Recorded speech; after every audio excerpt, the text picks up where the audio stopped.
Matt, let's start with the bright side of this. Your defense was phenomenal. You had double-digit tackles, and you held them to just 7 points. What were the biggest keys on that side of the ball? I think it's X's and O's coaching. Our coaches are the best in the state. Last year we had trouble with one of their formations, and we fixed it up for this year. We were a lot more prepared, and I think defensively we did a great job. Just one little play that they broke open, and that cost us the game and gave them a lead that we couldn't come back from. But I think we played together as a team today and just couldn't get it done. Landon Alexander's an all-state running back. How tough was it to try and contain him? He was a fast guy, and he was pretty patient, so he would try to cut back a lot, and that's where I made my money today. So he was trying to cut back to the opposite side, and I was there to stop it. But he's a fast guy. We contained him well around the edges, so that's a positive. But up in those tackles, they had some big dudes. You have a great linebacking core. What's it like playing with players like Grabowski and Miller and being able to learn from them? Those guys are great. I'm going to miss them so much next year. They flow to the ball. They get low. They're big, strong guys. I mean, not the biggest out there, but they get low and they can play with anybody.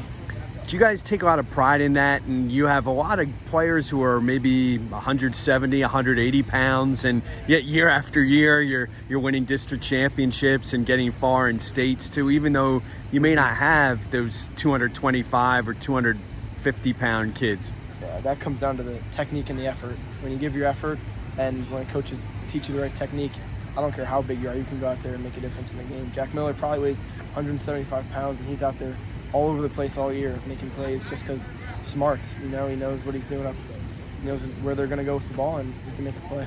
Although it is kind of nice to have Javen Williams at 310 pounds, isn't it? Yeah. When we stick him at the nose a couple times, he just clogs things up in the middle. You'll be back next year, and there are a lot of starters that are going to be back. What do you think that the future's like for this program? It's going to be the same as last year. Last year we lost like 6 All-State, I think, and 20-some seniors, and it's about the next guy up. We have a lot of juniors starting this year, but we got to fill a lot of gaps, so those guys are going to have to step up and work in the weight room all off season. But it kind of shows us now how much harder we have to work for next year.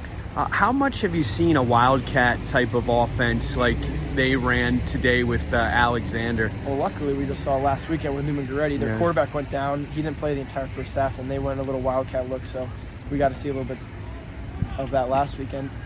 We contained it pretty well. What do you think of the fan support you had today? A lot of people came from Wyomissing to Hershey to watch you guys play. Yeah, it was a nice thing having all those fans there be loud for us. And it's just a cool experience to be in this kind of stadium. Yeah, great story with J.J. Jackson coming from New York to Wyomissing. How big of an impact has he made on your defense? He's huge, and he doesn't give up. If the play's away from him, he chases down the line because he's quick. He plays fullback, and it's hard to block him when he goes in that cold move because he gets down quick.